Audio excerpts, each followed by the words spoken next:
Hey, welcome into the Arrowhead Addict podcast. We are back from the bye week. Matt Verderame, Patrick Allen here to talk some Chiefs Titans with you. But first, I got to ask Verderame, how was your Halloween, man? It's good. It was good. Maisie got enough candy to last a lifetime. I took a 10% parent tax. She was also nice enough. She was like, listen, you took me out Halloween trick-or-treating, and we were out for a lot of time we're allowed to be in the good old city of Rockford. So she gave me a 2-pack of Reese's, and then she also gave me a 4-pack of Reese's. So Oh, that's the big one. so just know that when I'm dead and gone, which if I eat all this candy she gave me might be soon, she's going to get most of the will, and my infant daughter is getting scraps because she's given me nothing. Yeah. So it's just something, so look, she's going to have to live up to it. I keep a little notebook of what's been given to me, and the will proceed accordingly. That's a tough break for her. I wanted to ask you, I saw somebody tweeting, I can't remember who it was, but they were basically saying like, we've moved beyond the traditional Reese's cup. But and their claim was that all the alternate, all the holiday editions were better. The Christmas tree, the pumpkin. And I wanted to get your take on it because my contention is, while I love those alternates, what I love about the original Reese's cup is that you have that sort of like hard outer edge that gives you a different, and then the middle is softer when you bite into it. And I really like that. It's part of the experience for me. So Right. I think it's still the GOAT, but I wanted your opinion on this very important topic.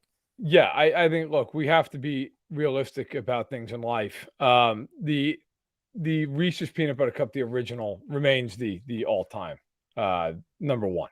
Listen, now, we have bigger things at hand to get into because people are listening to this for the Chiefs and not for our Reese's takes. Although, actually, that might not even be true. I don't know at this point. Yeah. But there will be a time and place where we sit down and we rank out all the Reese's holiday thing, like the trees, the egg, all that stuff. We'll go through it and we'll break it down. Maybe we'll even get somebody from Reese's to come on. What the hell? They sponsored the Senior Bowl. Yeah. So we have some kind of an in there. But yes, I'm excited about the Reese's.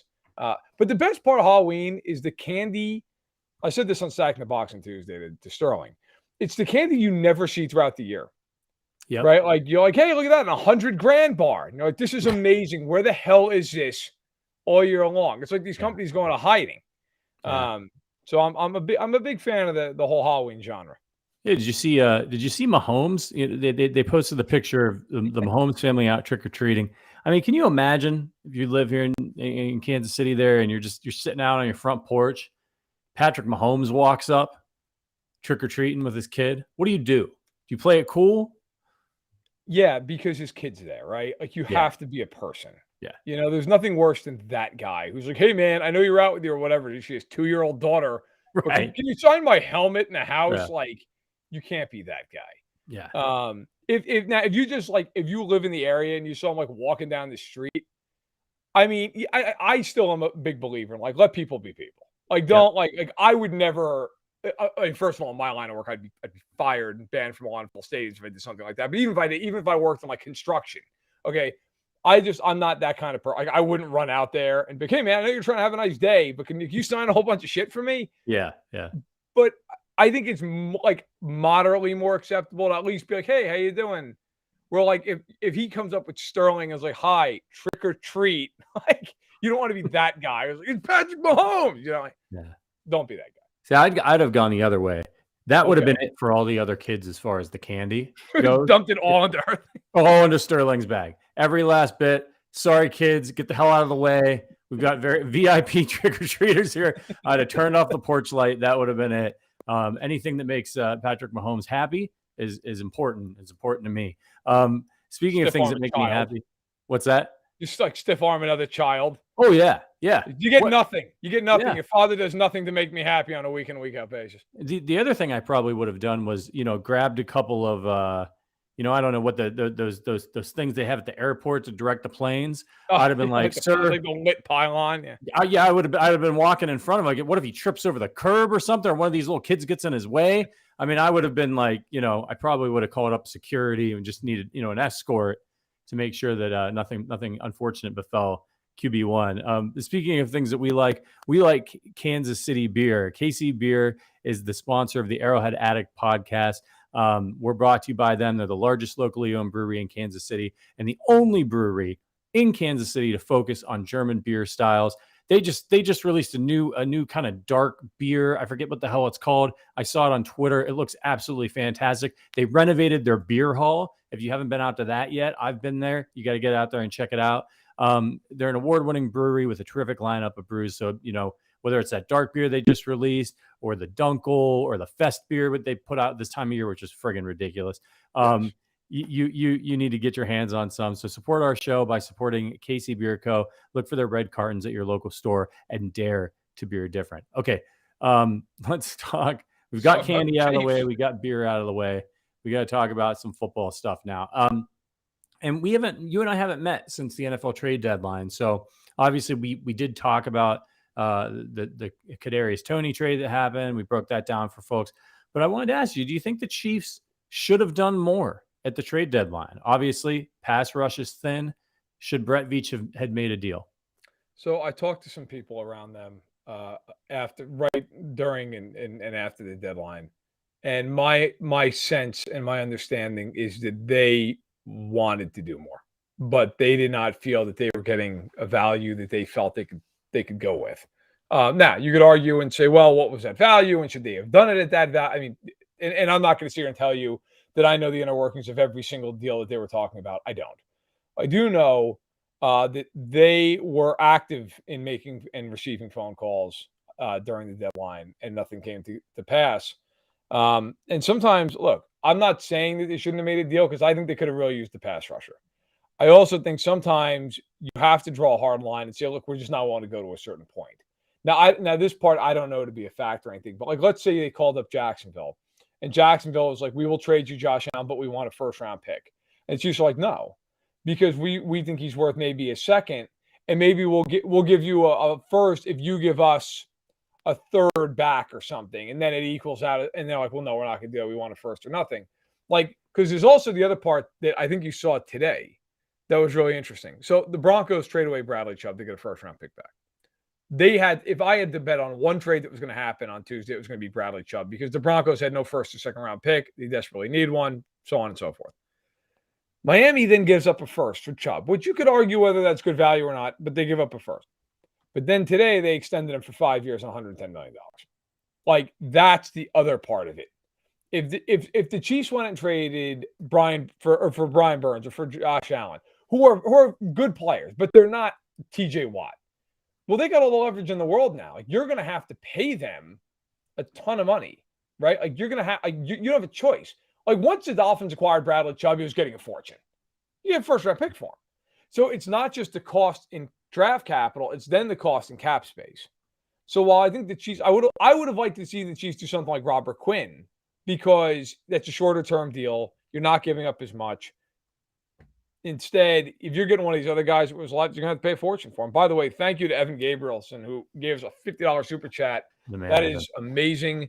Thank you so much, Evan, saying great podcast like always. Do you guys think we see Tony at all this week, or do they wait? Yeah, I think you're going to see him. I don't think you're going to see a ton of them, but I think you're going to see a certain package for him. Maybe a handoff. Sounds like maybe you could return punts. Right. Word came out today that there's not going to be as much Sky Moore returning punts, which I think we're all happy with. I said the very first time that first bad game he had where he muffed it and had almost muffed another one. Right. I was like, he should never return another punt for them. And people were, oh, you got to give him time. You got to give him. Yeah, nobody's singing that tune now. I just want to point out to all those people who are giving me grief. Yeah, I think, look, you get a guy like Tony who's really dynamic. You can put in, some of those McCole Hardman packages that they have, right? Jet sweeps, have him return punts, just kind of get him out there. If he's going to be active, use him, see if you can make something happen. And it just gives the defense another thing to think about. They could put him in there and have him run some motions and not hand the ball to him and do something else with it. So I think we might see some of that. I wouldn't hate them taking like one big deep shot to him in the game.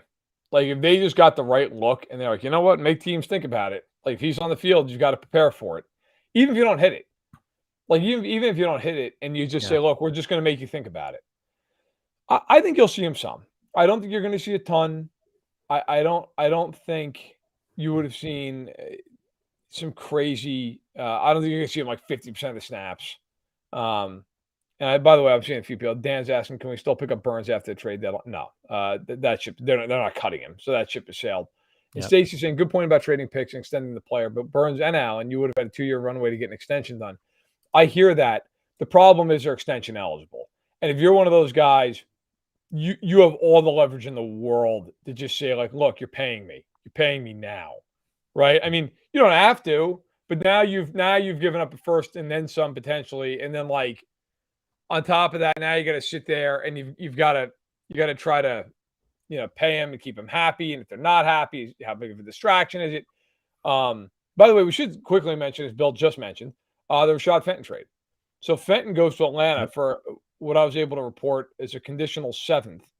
And look, my understanding, for our listeners, what does that mean? Conditional? Like, does he have to reach a certain playing milestone or what? I'll try to find out the exact conditions. My guess would be that it's a 7th and maybe it moves up to like a 6th if they re-sign him or if he hits a certain amount of snaps on the field. There can be a million different conditions. For the Chiefs, I can tell you this wasn't about getting a 7th-round pick. This was about getting $1.4 million in cap space. It was made clear and throughout my reporting of the compensation that for the Chiefs, this trade is not really about Rashad Fenton, who, listen, they like Rashad Fenton, and he gets an opportunity now to go play in Atlanta where he's going to play more. This was about they love these draft picks.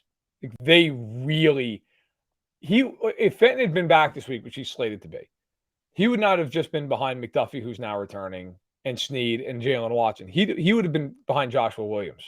Like, there would have been a real competition at corner 4. So – I think the Chiefs just said, look, Williams played so well in their estimation in a really tough spot. And then we've seen Watson. We know with McDuffie from early returns, he's looked very good when he's been out there. And then you have Snead. I think the Chiefs just looked at it and said, don't want to pay $1.4 million to a corner who's not going to see the field. So I think for the Chiefs, they got that cap space, which either you can roll over or there may be a receiver that's out there that they may still be interested in signing, like Odell Beckham. My concern was the depth, and Stacy brings that up as well in the chat. Valuable cap space, he says, but I'm a wee bit concerned about the depth of that room now. And he makes a fair point. I mean, yep, sure. Fenton was much maligned this year, wasn't playing great. He's played well for the Chiefs in the past. For what they spent to get him on the team and what they were paying him and all that, he's been a great value for the team. I did feel a little bit bad for him because, he got traded and all these Chiefs fans are out there. He's garbage. He sucks. He always gets penalties. And I just feel like, man, the dude sometimes was put in positions that you really didn't want him to be put in, but he came and went out there and played hard for this team for a number of years. And I think played above expectations. But what's your concern about the depth here? Well, first of all, and you're right. Like, that is one thing I don't personally like, and fans, of course, can do it, but I don't personally appreciate. Like he was a 6th-round pick. That guy, you get a 6th-round pick who plays like that for you on a rookie deal. Like, that's a damn good pick. Yeah. He struggled at times this year. They were also asking him to do things you shouldn't have been asking him to do. Like, you ask him to guard Devonta Adams one-on-one. Yeah, that's your problem. That's not a Rashad Fenton problem. That's a coaching problem. I think their depth is fine 1 through 4. Now, if somebody gets hurt, it's going to be challenging. But I get it. I mean, I'm not like overly concerned because if you're 4 deep somewhere, like, you should be okay. But and they could always go out and sign a veteran corner if they have to. Like, I don't love it past 4. Like, if DiCaprio Brutal's on the field, I'm concerned. But that would also take a couple of injuries happening. But I think you also saw today, like, why they didn't make some of these early trades. Like Brandon Cooks, that comes out, which it had been rumored in circles, and I wasn't going to report something I couldn't nail down. But like the Texans wanted, there were rumors around the league that they wanted 2 day 2 picks. Now Schefter's putting out there it was a 2nd and a 4, which not too far off. But he's also due $18 million next year. Like, you got to be nuts. Houston, like, does Houston live in everybody else's reality? Like, are they in their own world? Like, nobody's giving you a 2nd and a 4th round pick and paying him $18 million next year. Like, there's no way in hell that's happening. You are going to get a late round pick for him to offload that salary. That's how that was going to go. Now, if you're not willing to do that, that's fine. But like, the idea that some team was going to give you a 2 and a 4 and pay Brandon Cooks next year was just nuts. What does it say to you that the Chiefs, despite big games from MVS and Juju Smith-Schuster has been playing well, McCole Hardman's been doing some things for them. They obviously like Sky Moore, even though he's not seeing the field a ton. Right. What does it say to you that they're still in the running for wide receivers, that they were interested in Cooks, that they are supposedly interested in Odell Beckham Jr.? Oh, they are interested in Odell Beckham Jr. I have reported that. I will continue to report that they are.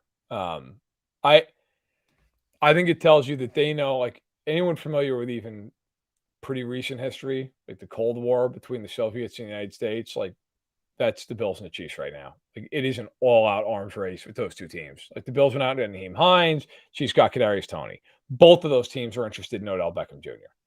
So you could sit there, if you're one of these 30 fan bases, like, you kidding me? Those teams want Odell Beckham Jr.? Yeah, they do, because they're looking at the other one.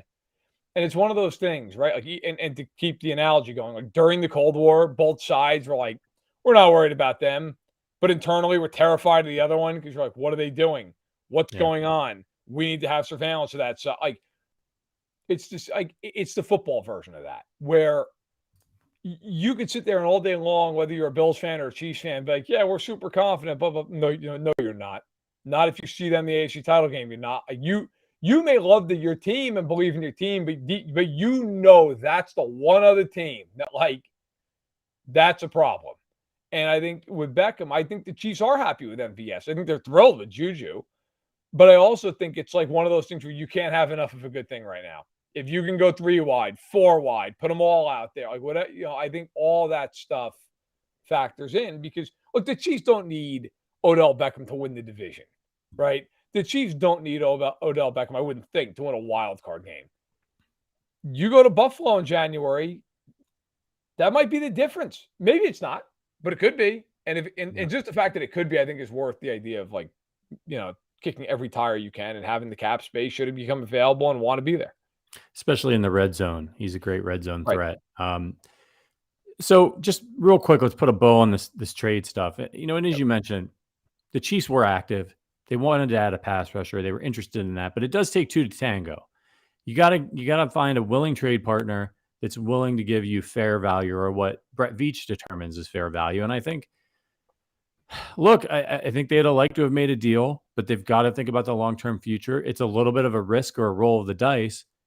But if you're Brett Veach, I think at this point you're looking at your coaches and you're saying, all right, man, I went out, I got you 3 rookie corners on cheap deals. Yep. I got you a first rounder in Trent McDuffie. I got you a pass rusher in George Karlaftis. You got Chris Jones. I brought back Frank Clark. I know he's suspended for the next couple games, but like, bring these guys along. You got Willie Gay, you got Nick Bolton. Like, you look at the defense, and that's really what the Chiefs need, isn't it? Right? Like, they need the defense to take the next step and become a mid to top end, like top 10 defense. And I think they have the pieces to do that. It's question is, will they get there this year? What do you think about that? No, I think you're right, first of all. So right now, defensively, and like, you could twist things a million different ways with stats. Okay, I could give you great stats defensively, I could give you terrible stats. Yards per play is a stat that I think is about as good as it gets. I mean, and again, you could even poke holes in that, right? You could sit there and say, well, garbage time, and you can get more yards per play in garbage time. Yards per play, Kansas City is tied for 16th. I mean, they're right down the middle. Yards per carry against them, they're 11th. And they're actually tied for 7th, but they technically, if you go a couple decimal points, are 11th. Net yards per pass attempt against them, they're 15th, tied for 14th with Carolina, okay, and Indianapolis. The reason I'm bringing all this up is because I actually think the Chiefs' defense is pretty decent. I think the Chiefs' defense gets a weird rap because a couple of these games that they've played, they've given up a lot of points and a lot of yards in these garbage time situations. Tampa Bay never was close to beating them and scored 31 points. Arizona had no shot and tacked on 14 points late, right? The Colts had one drive the whole game. 7 of those points were donated to them by special teams. I think the Chiefs have largely been deep. I'm not saying great. I'm not like trying to make it like they've been great or anything. They have not been great. That would be a huge stretch.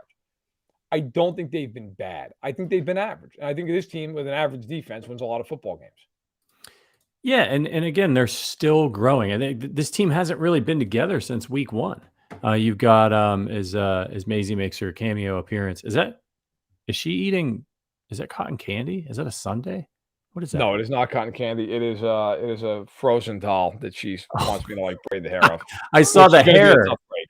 I saw the hair and I thought cotton candy. Yeah, you look at this defense, and in week 1 you lose Trent McDuffie. Then you lose Willie Gay Jr., who's a big part of what they want to do against the run and the pass over the middle. You had injuries in the secondary like crazy. So, you could be sitting here again in 3-4 weeks. They get Frank Clark back.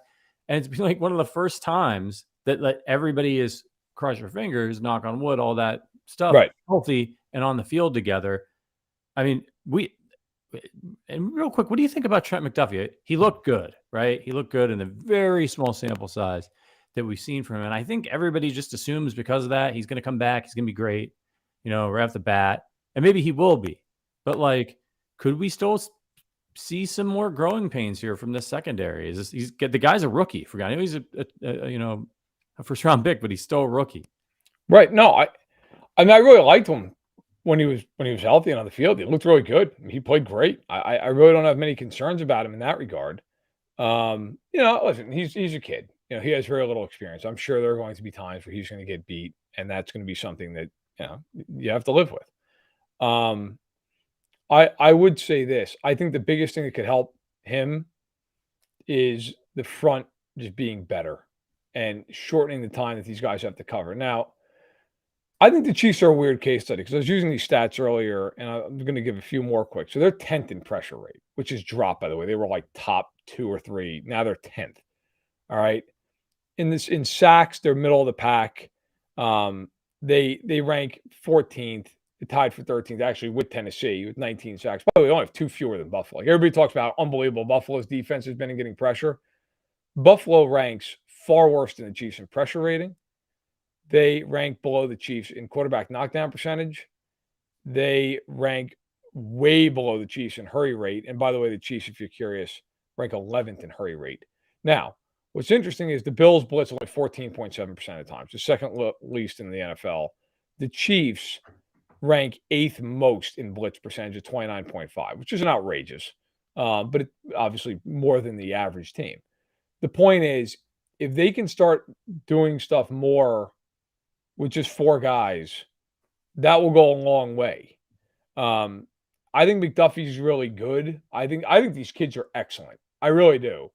But I do think too, listen, I don't care how good you are as a corner. If teams have time to throw the ball, you're in trouble. Now this week, that should not be the case. Tennessee has no receivers. We'll get that here in a little bit. But I think ultimately for Kansas City, the best way to help these kids is to get more of a pass rush. And if they can do that, I think they'll be fine. Looking at you, George Karloftis. It's time to start getting home. So speaking of the trade deadline, before we get into this Chiefs-Titans preview, I wanted to ask you about the rest of the AFC contenders. Yep. Did any of them get significantly better? Obviously, I'm thinking about the Dolphins and the Bills right off the top here. To me, Naheem Hines is the same thing as Kadarius Tony. It's fine.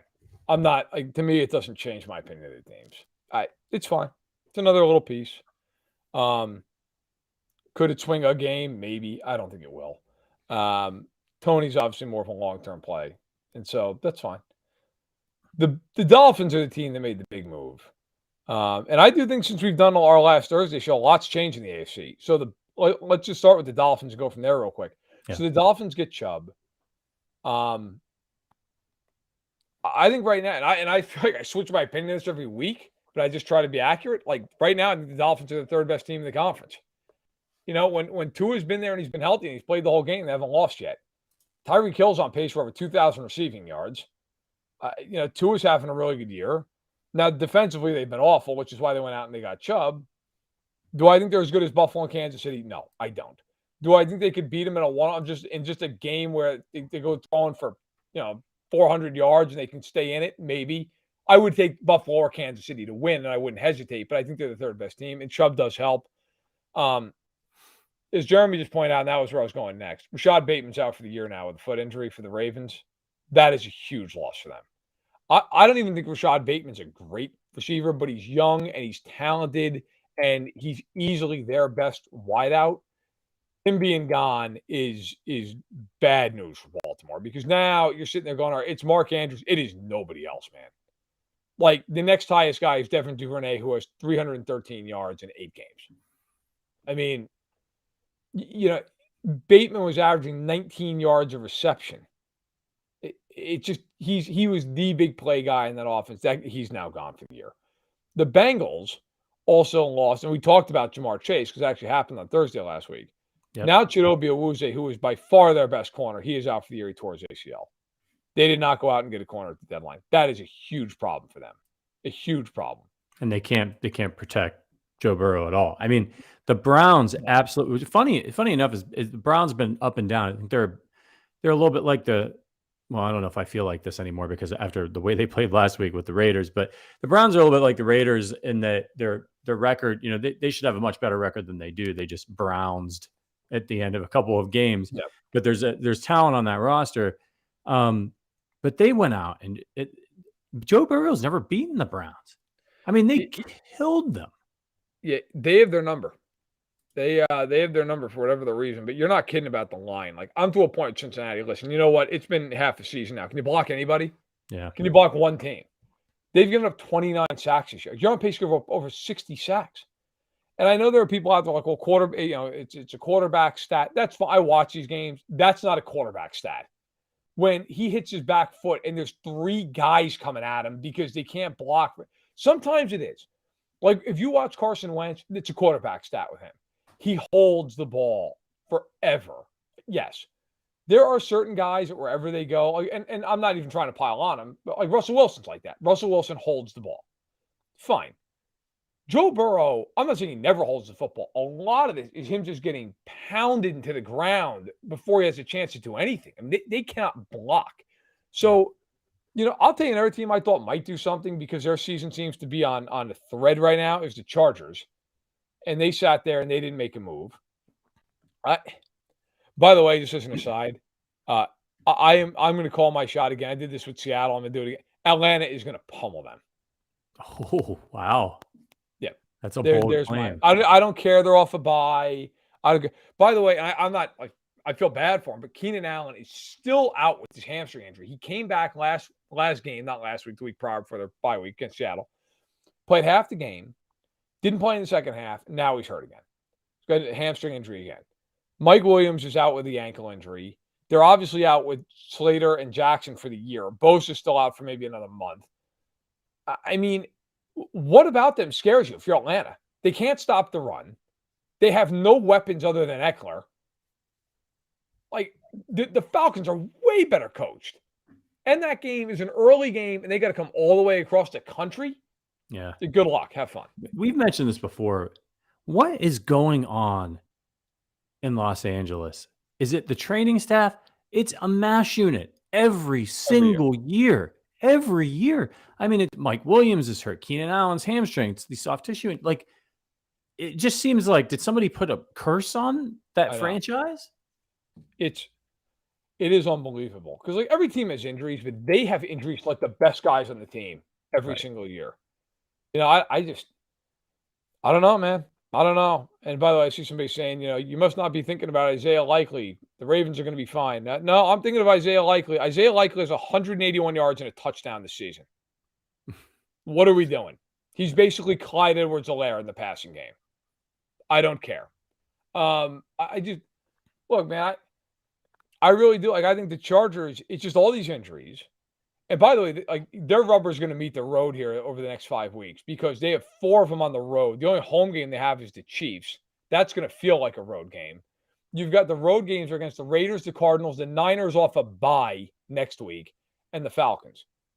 Like, I could easily make a case they go 1-4 in those games. I think it's going to be very hard for them. I really do. Yeah. And funny enough, the Chiefs are the 3 seed right now behind the 2 seed, the Tennessee Titans. So that's maybe not going to last too much longer. Let's get into our game preview. Before we do that, I just want to let you know, if you like this podcast, do us a favor. Make sure you like this video. It helps more people find our content. It's super helpful. Get more Chiefs fans in here. And if you like this podcast and you want to kind of hang out with us, get to know us, become our friends, and become a part of the Chiefs community that we're building, check out the info in the description and consider becoming a member. We've got a private members only Discord. We've got a fantasy football league. We have a lot of fun in there talking football. I'll be in there tonight, Thursday night football, chopping it up with everybody. It's a great time. So we hope to get to know you guys and consider there's 3 levels. There's a video. Verderame explains it all. Check it out. All right, let's get into Chiefs Titans. So, I mean, the Titans are 5-2. I'll give you the primer. The Chiefs are minus 12.5 in this game, favorites. 12.5. This is the NFL. It's not a college line. 12.5. Over-unders 45.5. Here's your primer. The Titans lost their first 2 games of the season. They lost to the Giants, who were surprisingly winning, but probably not really that good either. 21-20. They got steamrolled by the Bills, 47-7, and they haven't lost since. They've won 5 straight over the Raiders, Colts, Commanders, Colts, and Texans. I'm going to read that list again because I think that will answer your questions about how the Titans are 5-2.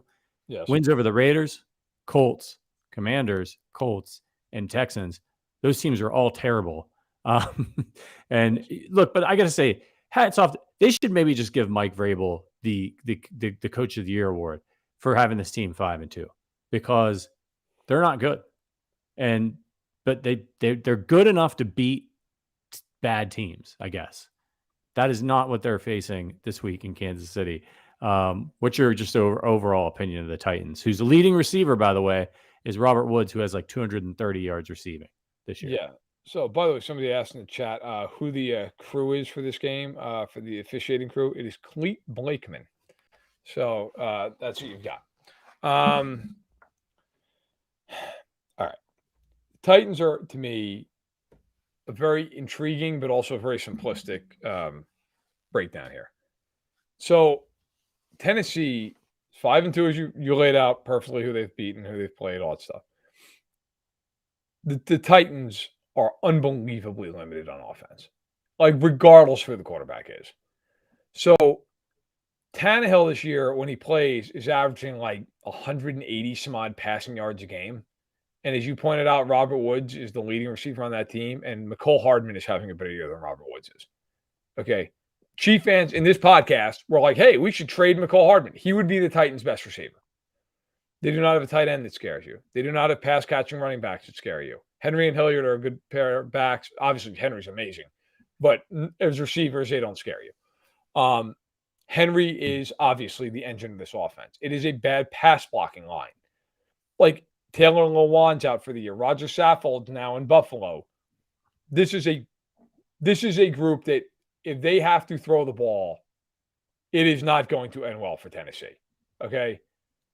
They have to be able to run the ball and to run the ball at will.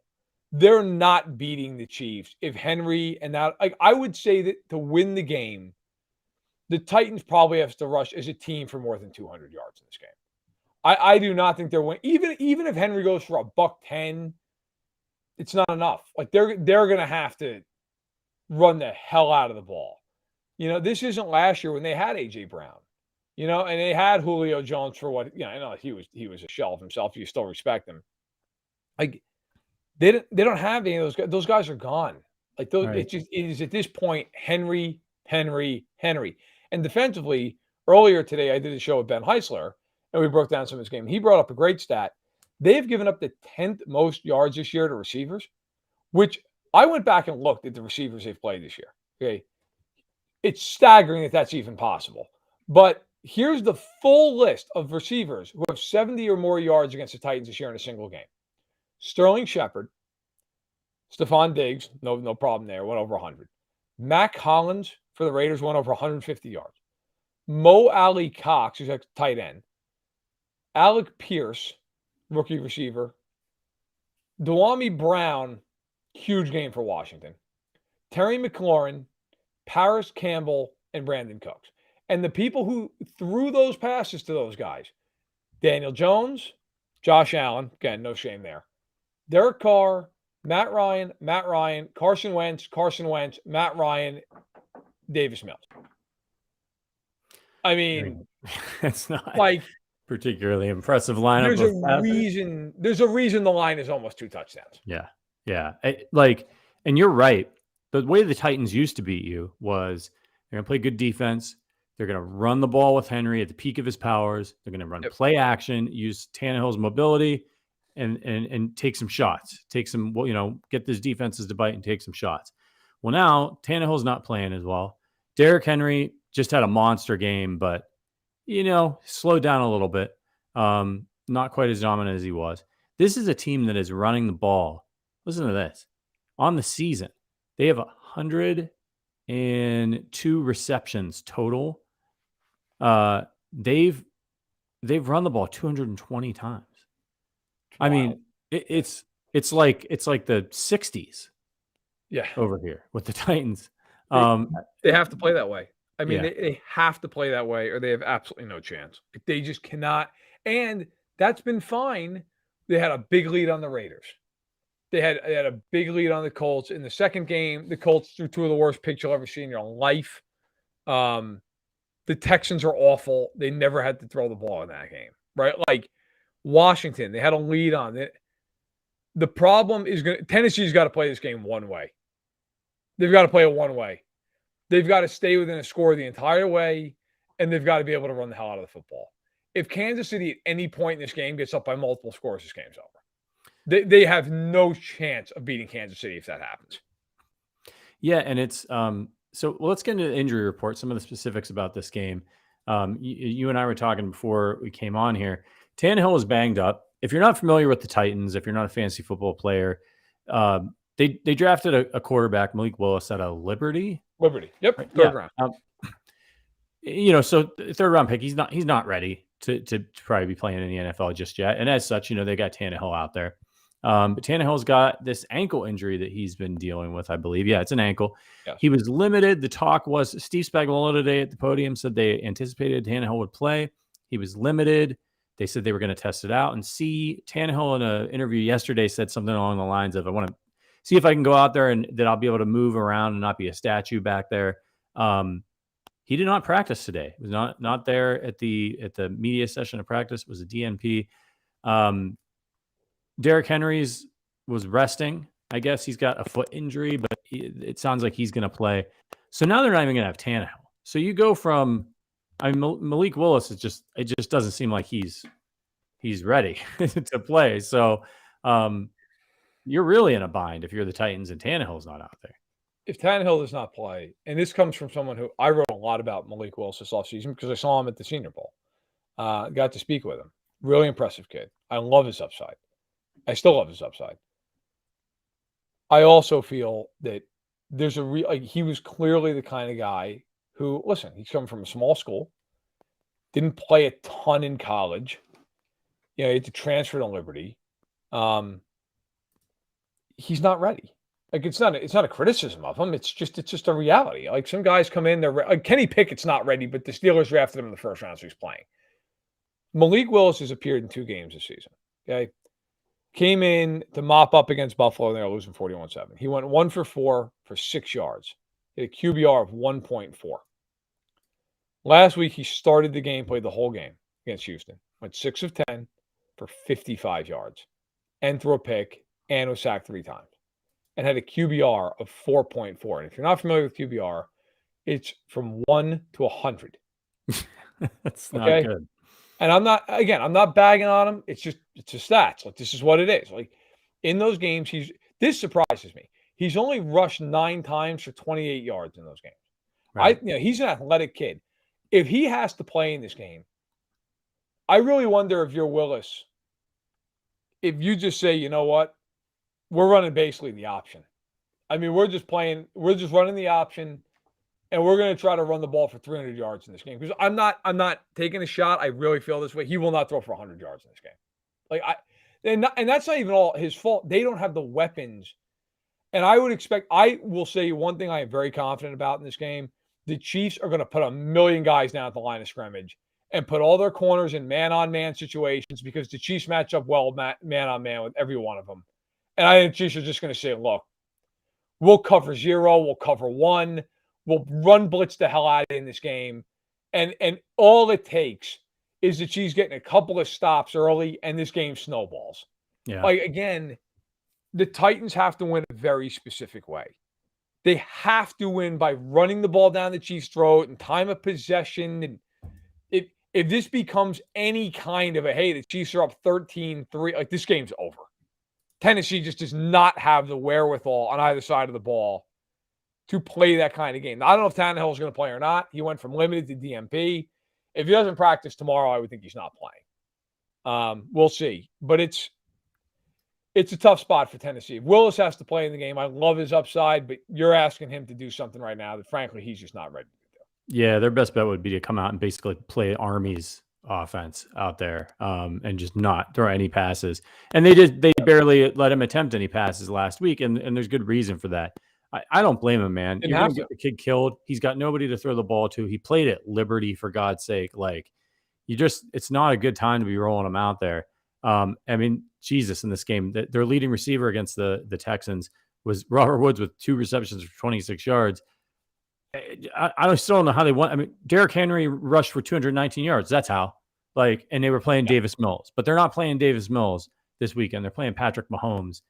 Is this a game? And just for your updates on the Chiefs injuries, Jody Fortson's got like a hamstring, I think, injury, a quad. He's not practicing. But Willie Gay was out there, correct? Full practice for Willie Gay Jr. Everybody else is full. Everybody else is full. And obviously Frank Clark is suspended. Chiefs are healthy. They've got Trent McDuffie on the injury report with the hamstring injury, but he's been a full participant in practice both days this week. He's going to be out there bearing any setbacks. So the Chiefs are healthy. They're coming off the bye. We all know the legend of Andy Reid off the bye week. It's not just that I think he's game planning for the Titans, but he's taken what he learned, early on here in the season with this team with a lot of new pieces and making tweaks and adjustments. I think it could get ugly this Sunday night. It's not the typical Sunday night football matchup that you're hoping to see.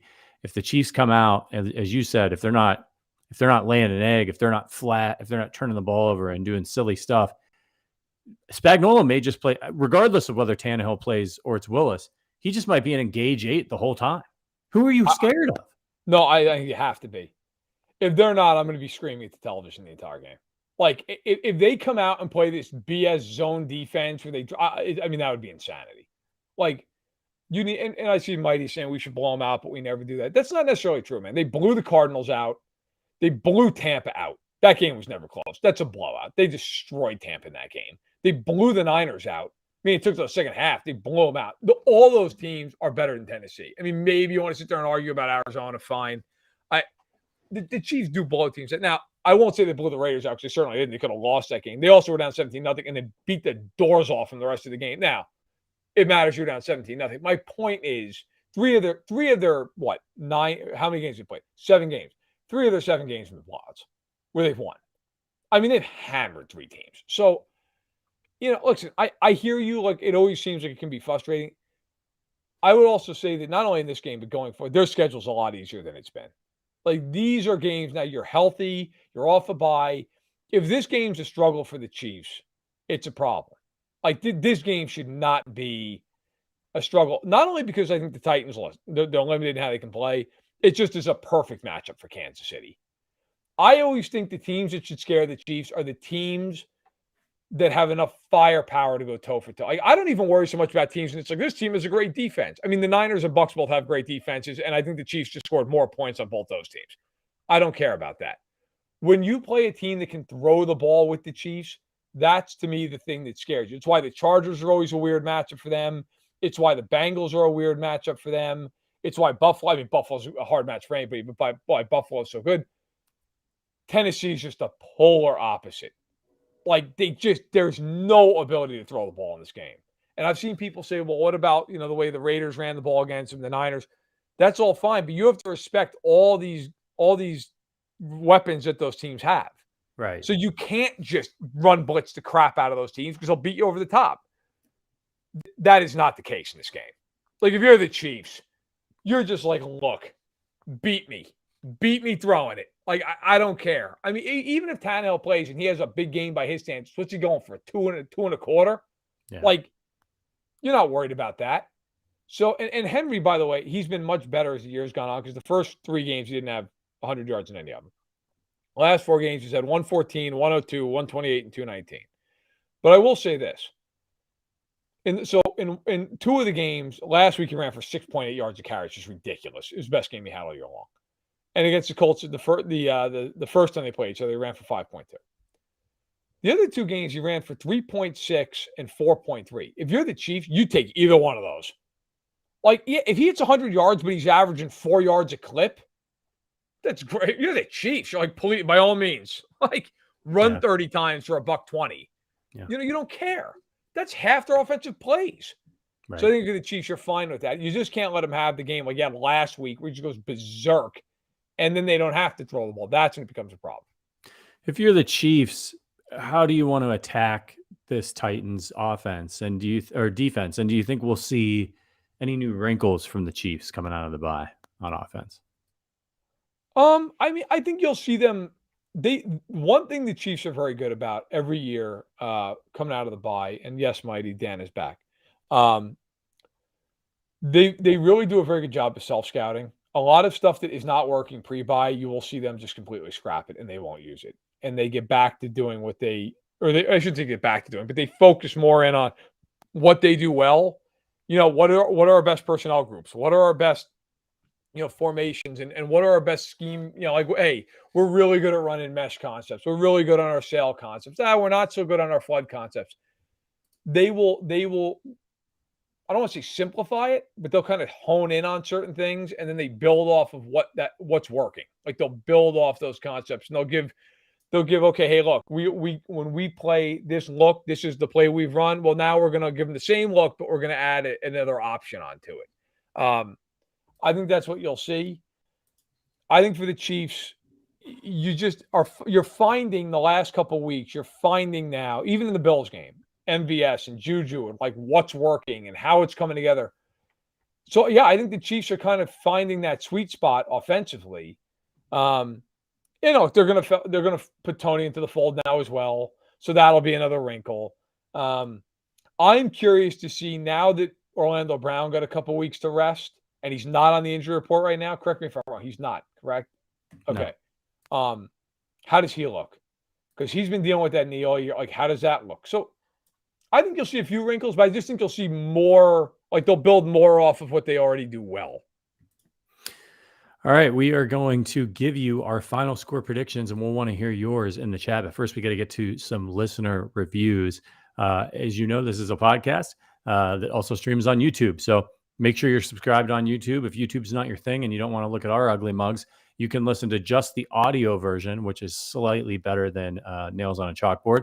And you can do that at wherever you get your podcasts. Head on over to Apple Podcasts. So if you want to participate in the show, you want to have a question, you want to hear what we think about Reese Cups or Count Chocula or the Kansas City Chiefs, you can leave us a written review over at Apple Podcasts. Leave us 5 stars. Leave us a written review. We'll answer it answer your questions right here on the podcast. We're going to do it right now with our guy, member, USAF Chiefs fan. Cereal and Chiefs says, come for the Chiefs. Come for the cereal reviews. Stay for the Chiefs talk. Win or lose, the Addicts deliver. Whether it's a well-timed halftime rant or an end-of-game victory party, the Discord channels and Best's midweek newsletter, our co-host Adam Best newsletter came out today. It's fantastic, by the way. Good stuff in there this week. You won't be disappointed in the amount of content they give you on the Chiefs. Question: do you think Veach goes offensive tackle or defensive end in this year's draft? I agree they'll tag OBJ again, meaning Orlando Brown Jr., but could they possibly do another Eric Fisher scenario where they start him at right tackle for a year? Right. I know we're a while away from the draft, but his overall performance thus far hasn't seemed contract worthy. Thank you for the review. Appreciate the question. It's just so hard to say, man. It just depends. Like, they're not picking first overall. So, like, how does the board fall? Where does this all shake out? I would answer it this way. If you're asking me what I think the bigger need is, if they tag OBJ, I think they would look at defensive end as the bigger need. because you have one more year of him. You could always draft the guy, the year after. If he and I know, I could tell you from just talking to people in the league, like the expectation is, at least going into this year, was they'll tag him. Does he play himself out of a tag? I don't know. I would still expect him to be tagged. So I would say D end. I'll give you a wild card though. They're on the board and there's some receiver they really love. I could see them doing it. I could definitely see them doing it. And I'll tell you one thing I know for a fact. That Tyreek Hill trade, I've said this many times, said this a lot. Part of the reason was because it opened up $75 million in cap. And they are going to have a lot of cap space next year. By the time they hit the draft, they'll have a few holes already filled. I don't think they're going to be going to the draft like they did this year, where they didn't do much in free agency. I think they will do plenty in free agency. Yeah, I think that's an excellent point. They've done some things in the draft, but now they've got the flexibility to go and get a marquee pass rusher if one hits the market. That's really interesting. Same thing for a tackle. Look, I think with Orlando Brown Jr., I don't think he's played horribly this year. He struggled at times. He's been solid. I think he's been about Eric Fisher level for the most part. We talk about, did he play himself out of the tag? I mean, he may very well just come back. I don't want to say with his tail between his legs, because that sounds negative, but like, he and his representatives might get together after the season and be like, what are they offering? Like, if Brett Veach is smart, and I think he is, I know he is, he's going to have an offer, a good offer, ready for Orlando Brown Jr. And it's maybe not going to be the same offer that he was getting last year if his play continues to be sort of mediocre this season. And if you're Orlando Brown Jr., you might just want to go ahead and take that. I'll tell you right now, I bet he wishes he took that deal. I mean, back at the deadline. Let's be honest. Yeah. I'm not in the business of crushing players, and I'm not trying. But I mean, let's just be realistic. I mean, right now, I think if that deal's on the table, he'd sign it. Right. So, listen. You know what I think? I think the smart money says they tag him. I also think the smarter money says it's November 3rd. Yeah. And a lot's going to change between now and November 3rd. Yeah. Like, what if he plays like this all regular season, then the playoffs, he's just absolutely locked down. Right. Like, what if they beat Buffalo because he just absolutely owns Von Miller in the game? I mean, and for people, that would never happen. Look, it happens. Like, stuff like that happens. Yeah. So Von Miller's no spring chicken, by the way. Like, he's still playing excellent, but like, how's he going to be playing come January, after a full NFL season, after it starts getting cold on those old bones? I mean, that's something to consider with him.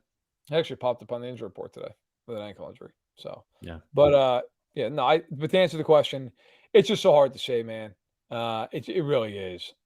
But I think D end is a bigger need, because other than Carl Loftus, what do you have there right now? I mean, Ingram. Dunlap is free agent after this year. Clark, they're cutting after this year. So what do you have? Like, they need a D end. Where if you tag Brown, you're still okay there. All right, we got one more review to get from Mosh AE. Go Chiefs. As a New Yorker Chiefs fan, I love this podcast. They are the best, especially Verderame with 2 exclamation points. Wow, thank you. Must be a family member. Yeah, it probably is from New York. So, all right, let's get to our final score predictions. We've been getting a lot of predictions from you in the chat, so I want to read some of those first. Our guy Jeremy Cochran says 37-13 Chiefs. Bumpa _BB says Chiefs 26-15.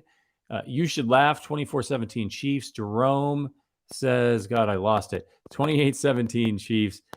Wesley Balski says, did I say that right? Is it Weiss? Let me know.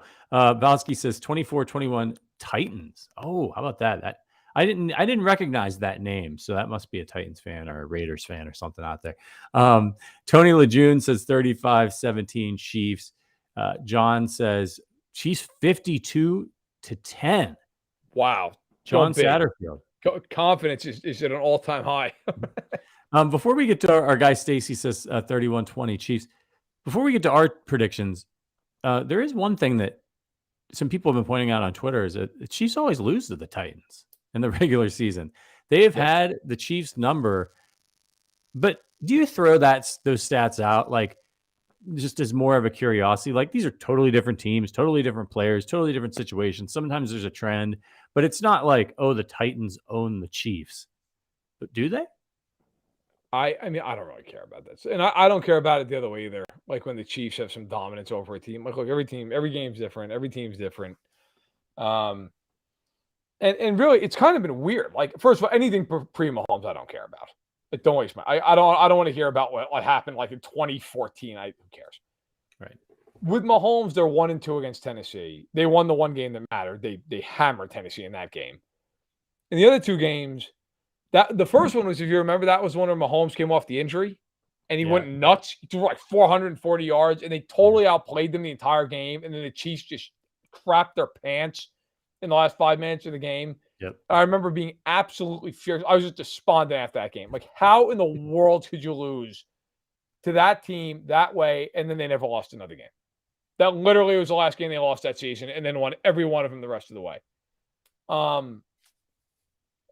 The last year's weird in a few ways because Henry did nothing in that game.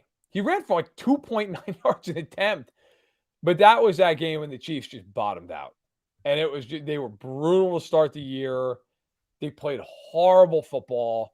Like, if you go back and look at that game, which I don't want to put anybody through the torture chamber here, but if you go back and look, because I think that game is so fascinating. So they lost to them to fall to 3-4 last season. Okay, they fell at 3-4 before eventually finishing, 12-5. That game. You want to take a guess? I'll give you a guess at this, just for fun here. Who do you think led the league? Who led the Chiefs that day in receiving yardage? Oh man, I don't know. Was it Hardman? No, Hardman was 5th. Wow. It just goes to show what this game was. Yeah. Byron Pringle. The Pringle 5 game. passes, 73 yards. Kelsey had 65 yards. Hill had 49 yards. Mahomes led them in rushing with 35 yards. He also only played part of the game. He was here's what happened in this game. Okay, and if this happens again, they'll lose again. If this didn't happen, I'd be right. Tannehill had a 91.5 QBR in the game. Mahomes had a 9.9. It was insane. Total meltdown game. Just a game where they bottomed out. Just completely. A.J. Brown had 8 catches for $133 and a touchdown. Like, nobody else had more than 40 yards receiving for Tennessee. But if you remember that game, Brown went nuts. It was just, Henny came in for the Chiefs and was 11-16. Like, it was insane. The Chiefs had 3 turnovers. Here's the crazy thing. The yardage totals and the first downs are almost identical, but the Chiefs had 9 penalties. The Titans went 8-12 on third down. It was just the biggest crap show you've ever seen in your life. I do not anticipate that is going to happen again. I'm sorry. I do not think, I don't look at that game and go, there's the template. Like, it was literally the worst game they've played since Mahomes has been there. And I give the Titans credit. But if you watched the Chiefs last year, that was more about the Chiefs at that point than it was anything anybody else was doing. And they were just a disaster on offense. Yeah, let's be real here. Given where the Titans are talent-wise right now, this game should end like the Buffalo game. They should get steamrolled by a much better team. So let's get into our predictions. What is your prediction and final score for this one? I respect Tennessee as much as we've been talking about how I think they're overmatched, because I think they are overmatched. Vrabel's a really good head coach. And so they will do something in this game the Chiefs are not prepared for. They will find a way, I think, early on. I think, what I think this game could be a lot like? This game could be a lot like the Pittsburgh playoff game last year. Where the first 20 minutes of the game, you're like, what the fuck, man? What is happening? And then they kind of figure it out. And then it's just one of those things where Pittsburgh, just talent-wise, they were not going to keep up with them. There was just not a world where the Steelers are going to, for 60 minutes, be able to play with Kansas City. Right. I'll say 34-17. I think the first half is reasonably close, and people are like, oh my God, are they going to lose? And then the second half of the game is just one of those things where it's Vrabel's done all he can to keep it close. The Chiefs make adjustments at the half.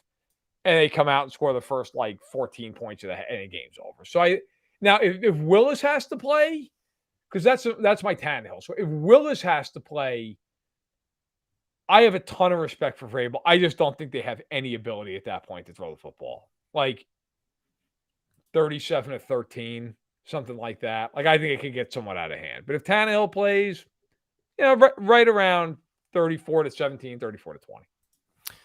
Yeah, I'm with you. Look, the Chiefs are massive favorites in this game, and they should be. They're coming off the bye, and they're going to be healthier on defense. So they do need to be careful here. I'm with you. I have a lot of respect for the Titans. Despite their struggles, they've managed to cobble together the same record as Kansas City this season. They're well coached, and they've got that game wrecker in Derrick Henry. So I think the Chiefs are far and away the better team, but they'd better beware coming out flat against Tennessee. A team like that can run the ball. They've got enough talent to make them pay if they do. I just don't think they will. Chiefs 30, Titans 17, and it could get uglier than that. When you see a line like that from Vegas, 11.5 in some books, 12.5 in others, right, in an NFL game, it's telling you something. You look at the win. It's a little bit of fool's gold for the Titans, right? I mean, you look at who they played. They got by on a running game and being well coached, but they're going to Arrowhead in prime time. If this was a Sunday afternoon game in Nashville, right? But this is just everything's pointing to a bloodletting for the Titans in this one. And your points well then. By the way, Weiss, thanks for subscribing. I appreciate it. Hopefully I'm pronouncing that right. I appreciate your thoughts. And Dylan, and man, listen, I appreciate being here. I saw your comment. I think that the Titans are going to win the division. But I got to be honest, I didn't say they're a fine team. I think they're a pretty average team with a really good head coach. And I think he will keep them in the game for a little bit. At some point, they're look, I mean, I'm paid to be honest. I've picked against the Chiefs this year. I'm being honest. I think the Titans are going to be a team that make the playoffs. They could win a playoff game. This is not the spot to face Kansas City. I'm sorry. It's off a bye. It's a night game. It's at Arrowhead Stadium. That is not the spot if you're the Titans. You're man, can't wait for that game. I mean, let's just be honest about it. Those two other regular season games we talked about, they're both in Tennessee in early windows. I said this a few weeks ago, and I'll stand by this. That game against Jacksonville next week concerns me because that is the stereotypical game with the Chiefs. It's noon. It's whatever. And then all of a sudden it's hey, they're down 17-7 at halftime. And I think they'll win, but I could see that game just making your blood pressure go through the roof because they're just totally sleepwalking through it. They're not focused. They know they have the Chargers the following week. If this game was a day game and it was in Tennessee, Patrick, I'm with you. I think it would be a game where I'd go, this is the kind of game it's a bad spot for Tennessee. Because I don't think you're going to overlook them. It's off a bye week. You've had 2 weeks to look at them. And the Chiefs off the bye typically are very, very good. I just don't think this is a spot where Tennessee is going to get overlooked. And because it's in prime time at Arrowhead, I also think it's the kind of game where it's the Chiefs are just going to be ready for the game. I mean, out of the 3 times they've played them, when is the one time it was a real big spot? The AFC Championship game. Yeah. And Kansas City went out and just dispatched them. I mean, they actually started slow, but then they rolled after that. This is not the AFC title game, but it's also not noon in Nashville in week 9. It's not. Yeah, this is one of those games where if ideal script for the Titans would be, Titans win the toss and defer. They kick off. The Chiefs fumble on the kickoff return. The Titans get the ball. They get a quick touchdown. Chiefs get the ball back. First series, some lineman tips a Mahomes pass. They get an interception. You know what I mean? It's got to be something like that, I think, for them early to get into a position where they can run the ball and try to play defense. It's got to be a game where if you're Tennessee, it's never more than one score. At least you're trying. I mean, obviously, you'd love to be winning by more than one score, but never trying by more than a score. Where Henry can constantly be a factor. Where Henry, because they've been able to win games largely because they've gotten out to leads and they've been able to run the ball and run the ball and run the ball. And they're not threatened by Matt Ryan or Davis Mills, if they get down to Kansas City in this game, they have a big problem. They're not built to win that way. It's not even really a criticism, just the truth. Like, it's not. They need to shorten the game. And I'm going to tell you something else they got to do in this game. They've got to force some turnovers with Kansas City. Like, if the Chiefs don't turn the ball over, I think this is a really tough one. One thing of note, though, with the Titans, I actually find fascinating. Two best teams in the red zone, both playing Sunday night. The Chiefs are 1. The Titans are 0.2 of a point behind them. So if Tennessee gets to the red zone because of Henry, they're no joke. Yeah. But it's been getting to the red zone. The problem. They are next to last in yards per drive this season. The only team worse than them is Houston. I think they're 26th in yards per play offensively. I mean, it's an offense that really, really struggles to move the ball consistently. So to me, it's got to be a very, very, very strict script for Tennessee to win this game. Anything gets off script for them, turnover, penalty that knocks them back and makes them punt, fall behind by 10 plus, I think it becomes a game where the Chiefs could just snowball it, and all of a sudden you're like, oh, this game's over, midway through the third quarter. Yeah. You should laugh in the chat. Says Patrick, the Chiefs love being down 2 scores early. Boy, do they. They sure do love to get down 14-0, 10-0, sometimes 17-0. Hell, 24-3. Yeah, I think the Chiefs are going to be okay in this one. So look, everybody, we got to get out of here. We're going to be back on Sunday.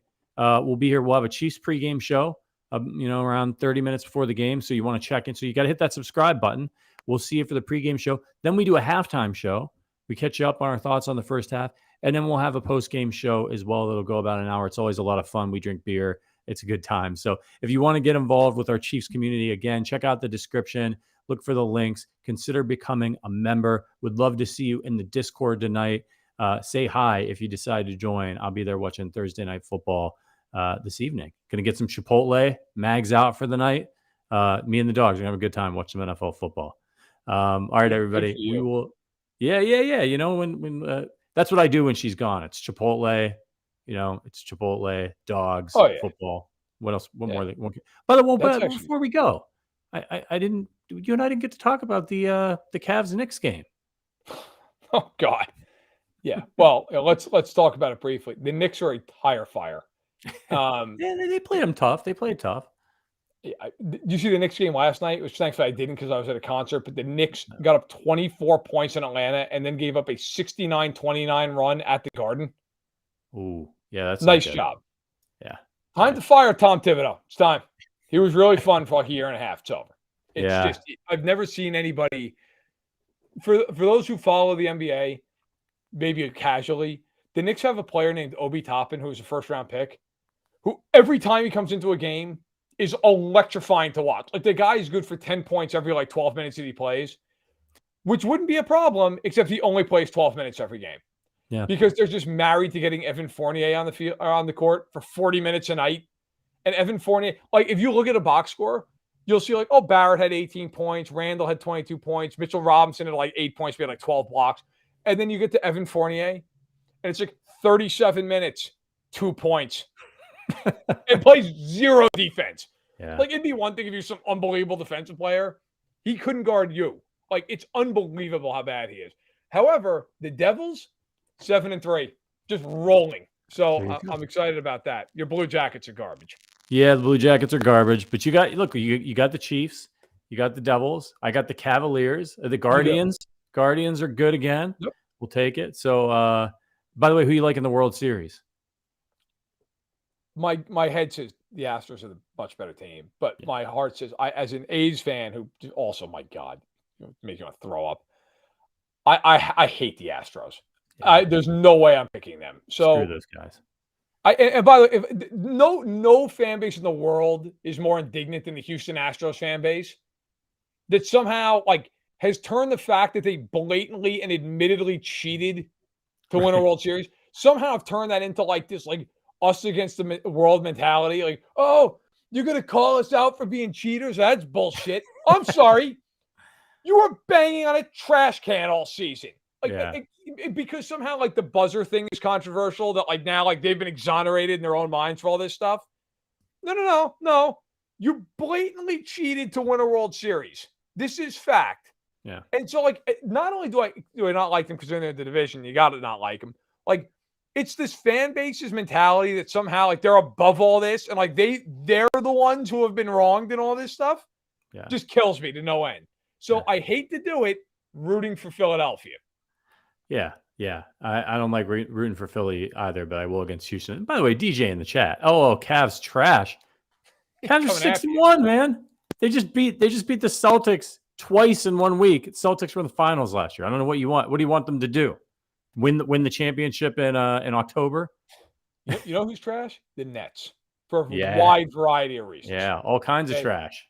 I mean, you've got Kyrie Irving, who, take away for a second his off-court stuff, like a great player, like a great on-the-court player. Yeah. Kevin Durant, an all-time player. Ben Simmons, who at one point was a good player. And you're just a train wreck. And then you get into Kyrie Irving away from the court, which is just a complete abomination. Yeah. And now, like, Nash is fired, and they bring in Udoka, who's a great coach, but like is suspended for the year from Boston for personal conduct issues. And the Nets are like, hey, look, I know we've got more stuff going on than any team in recent history, but let's bring him in. Let's hire the guy who's suspended for personal conduct for the year. Let's bring him into the fold. That ought to work out just fine. So somehow the Knicks aren't the most dysfunctional team in New York. Yeah. That is really the Knicks ought to hang that banner. Yeah, they really should. Not the most dysfunctional team in New York. Yeah. It would A, be true, and B, it would be the only thing they've actually been able to claim for like 40 years. So, the Knicks, at least we're not the Nets. Right. Like, I'll tell you right now, as a Knicks fan, if they hung that up, like if they did the whole thing, like how you'd like retire a number, like they put the spotlight on it, and they played like the Remember the Titans music and hung it, that place would explode in applause. Like it would be one of the great.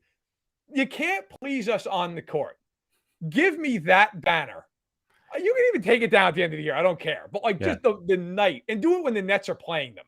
Yeah. Like, it'd be an all-time. Like, it'd be the greatest troll job in NBA history. Yeah, I love it. All right, we are officially off the rails. We're going to get out of here, everybody. Thank you so much for joining us tonight. We'll see you on Sunday night for Chiefs versus Titans. But until then, as always, go Chiefs.